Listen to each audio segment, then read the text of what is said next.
시편 74편입니다. 함께 합독합니다. 시작. 하나님이여, 주께서 어찌하여 우리를 영원히 버리시나이까? 어찌하여 주께서 기르시는 양을 향하여 진노의 연기를 뿜으시나이까?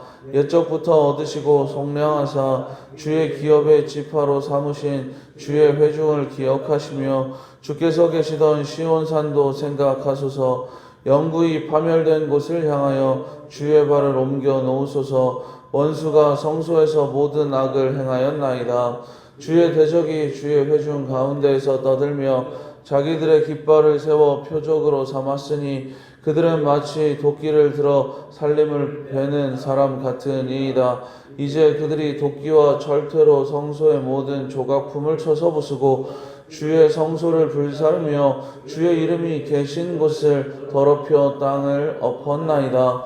그들이 마음속으로 이르기를 우리가 그들을 진멸하자 하고 이 땅에 있는 하나님의 모든 회당을 불살랐나이다. 우리의 표적은 보이지 아니하며 선지자도 더 이상 없으며 이런 일이 얼마나 오래는지 우리 중에 아는 자도 없나이다.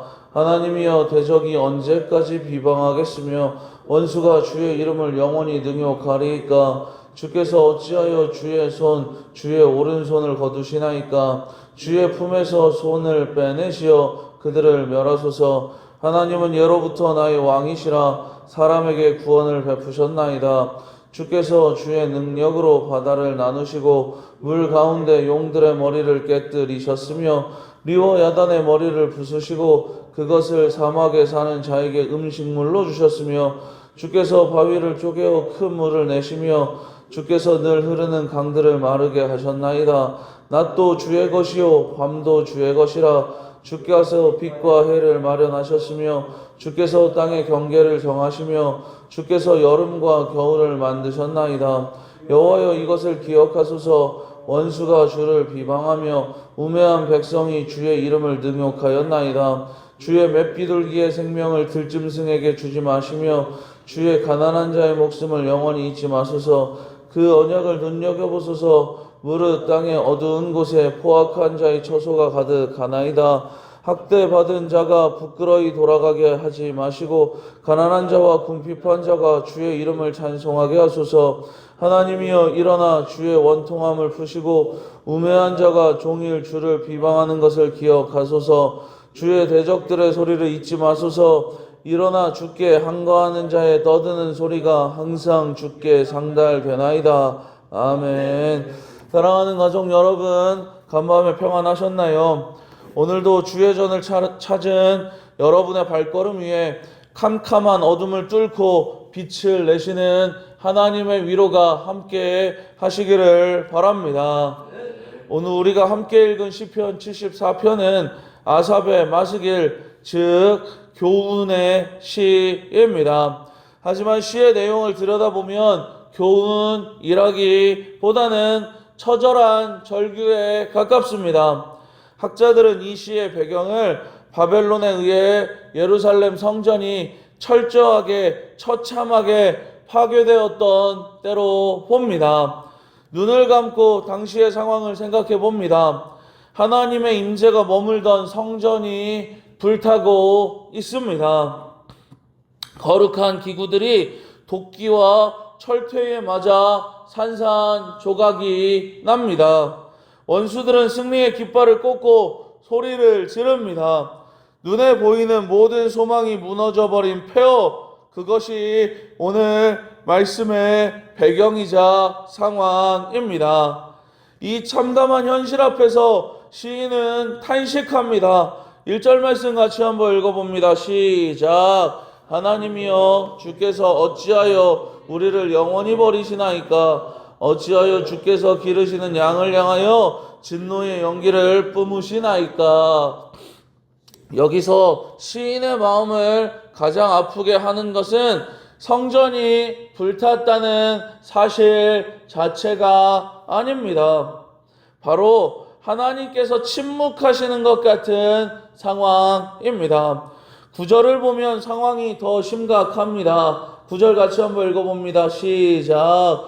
우리의 표적은 보이지 아니하며 선지자도 더 이상 없으며 이런 일이 얼마나 오랬는지 우리 중에 아는 자도 없나이다. 말씀도 사라지고 선지자도 없고 하나님은 아무런 사인도 주지 않으십니다. 그야말로 칠흑 같은 영적 어둠입니다. 가족 여러분, 우리네 인생에도 이런 날이 찾아옵니다. 열심히 신앙생활하고 나름대로 주를 위해 산다고 살았는데 삶에 여기저기 무너져버리는 공간이 나타납니다. 사업장이 무너지기도 하고 건강에 적신호가 켜지기도 합니다. 자녀의 문제로 가슴이 숫덩이처럼 타들어 가기도 하지요. 하나님은 아무리 기도해도 침묵하시는 것 같을 때가 있습니다.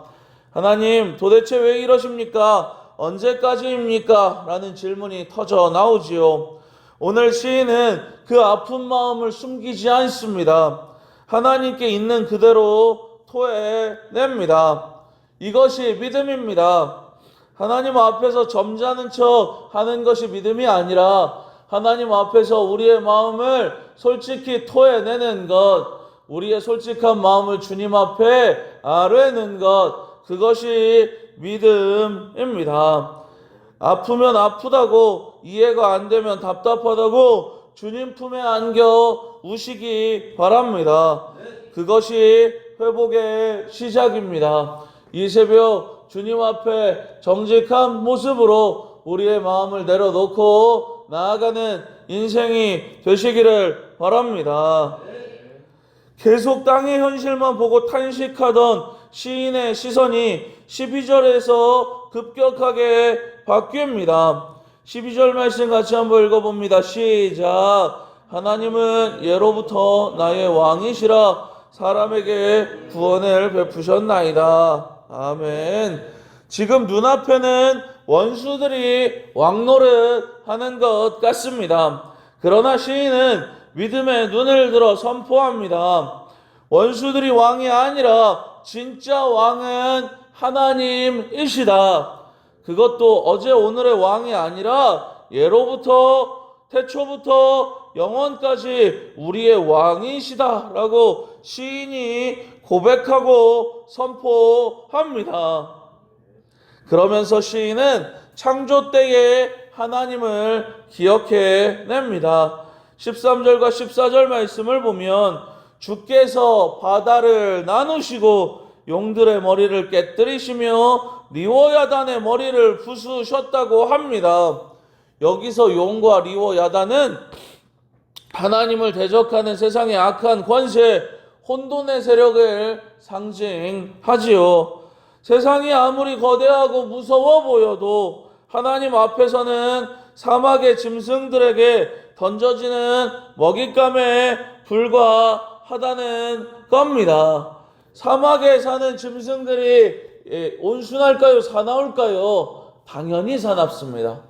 여러분, 우리가 먹을 것이 많고 배부를 때에는 사람이 온순해지지만 먹을 것이 없고 배고플 때에는 사람이 포악해집니다. 동물들도 그렇습니다. 먹을 것이 많은 맹수들은 주변에 있는 동물들을 공격하지 않습니다. 그런데 배고픈 맹수들은 주변에 있는 동물들을 공격하지요. 사막이라는 곳이 어떤 곳인가요? 먹을 것이 없고 마실 물이 없으며 배고픈 공간입니다. 그런 사막에 사는 동물들의 먹잇감, 그것이 바로 세상의 악한 권세, 혼돈의 세력들의 운명이라는 거예요. 세상을 두려워하지 마시고 그들의 운명을 쥐고 인도하시는 하나님을 믿고 힘을 얻는 우리들 되시기를 바랍니다. 우리들은 생명으로 인도함을 받지만 악인들의 결말은 사망으로 나아가게 됩니다. 오늘도 주님의 인도하심을 믿고 주님의 심판을 믿고 힘을 얻는 우리들 되시기를 바랍니다. 사랑하는 여러분, 16절과 17절의 고백처럼 낮도 주의 것이요 밤도 주의 것입니다. 여름과 겨울을 만드신 분도 주님이시지요. 내 인생의 추운 겨울도 캄캄한 밤도 결국은 하나님의 주권 아래에 있습니다. 우연히 일어난 일은 없습니다. 우리의 왕이신 하나님께서 지금도 온 우주를 그리고 우리의 인생을 붙들고 계심을 믿습니다. 이제 시인은 하나님의 주권에 대한 믿음을 가지고 아주 구체적이고 강력한 기도를 드립니다. 우리가 배워야 할 기도의 모범이기도 하지요. 20절입니다. 20절 같이 한번 읽어봅니다. 시작. 그 언약을 눈여겨보소서. 무릇 땅의 어두운 곳에 포악한 자의 처소가 가득하나이다. 아멘입니다. 여기 밑줄 하나 쳐놓을 수 있도록 하겠습니다. 시인은 내가 그동안 헌신을 많이 했으니 도와주십시오 라고 하지 않습니다. 내가 착하게 살았으니 봐주세요 라고 하지도 않지요. 무엇을 하나님 앞에 내미나요? 언약입니다. 약속을 이야기합니다. 하나님, 우리와 약속하지 않으셨습니까? 우리를 백성 삼으시고 지키시겠다고 약속하지 않으셨습니까? 그것을 기억하여 주십시오 라고 외치는 것입니다. 그리고 19절에서 자신들을 무엇에 비유하나요? 주의 맷 비둘기라고 합니다. 맷 비둘기는 맹수 앞에서 자신을 방어할 힘이 전혀 없는 연약한 짐승입니다. 주님, 우리는 주님의 맷 비둘기입니다. 들짐승 같은 세상이 우리를 삼키려 합니다. 주님이 지켜주지 않으시면 우리는 끝입니다 라고 고백하는 거지요. 이것이 하나님의 긍휼을 붙드는 기도입니다. 중요한 건 맷비둘기는 맷비둘기인데 어떤 맷비둘기예요? 주님의 소유인 맷비둘기라는 거예요. 주님께 붙들린 맷비둘기라는 겁니다. 맷비둘기 자체만 놓고 보면 우리가 들이라는 뜻이잖아요. 맷비둘기 자체만 놓고 보면 매우 연약하고 아무것도 아니지만 그 맷비둘기가 주의 손에 붙들리면 안전하게 보호받게 되는 겁니다. 우리 인생 자체만 놓고 보면 아무것도 아닙니다. 하지만 우리를 붙드시는 분이 하나님이시라면 얘기가 달라집니다. 여러분, 세찬 바람이 불 때 나무를 붙잡고 있으면 어떤가요? 나무가 뽑히기 전까지는 우리는 흔들리지 않게 되지요. 인생에 세찬 바람이 불어올 때 하나님께 바싹 달라붙어 있으면 흔들리지 않게 됩니다. 문제는 내가 그냥 홀로 서 있을 때예요. 주님께 붙어 있으면 날아가지 않을 텐데 혼자 서 있으면 그냥 날아가게 되고 그냥 넘어지게 된다는 거예요. 인생의 어려움이 닥쳐 있을 때에 주님께 붙어 있으시기를 바랍니다. 영원히 뽑히지 않으시는 우리의 반석이신 하나님과 함께 우리는 세찬 바람에도 날아가지 않고 흔들리지 않는 인생이 될 줄 믿습니다. 말씀을 맺습니다. 오늘 시편 74편의 현실은 참담합니다. 성소는 불탔고 현실은 폐허입니다. 하지만 시인은 그 폐허 위에서 언약을 붙들었습니다. 사랑하는 가족 여러분, 혹시 지금 삶의 자리가 불탄 성소처럼 황량하지는 않으신가요? 내 힘으로는 도저히 이 상황을 뒤집을 수 없어 막막하지는 않으신가요? 오늘 새벽 우리의 모든 것을 내려놓고 하나님의 언약을 붙드시기 바랍니다. 십자가에서 우리를 위해 물과 피를 다 쏟으신 예수 그리스도의 사랑의 언약을 붙드시기 바랍니다. 하나님, 나는 연약한 맷비둘기입니다. 그러나 나는 주의 언약 백성입니다. 예로부터 나의 왕이신 주님, 침묵을 깨고 일어나 우리를 구원하여 주옵소서라고 기도하시기 바랍니다.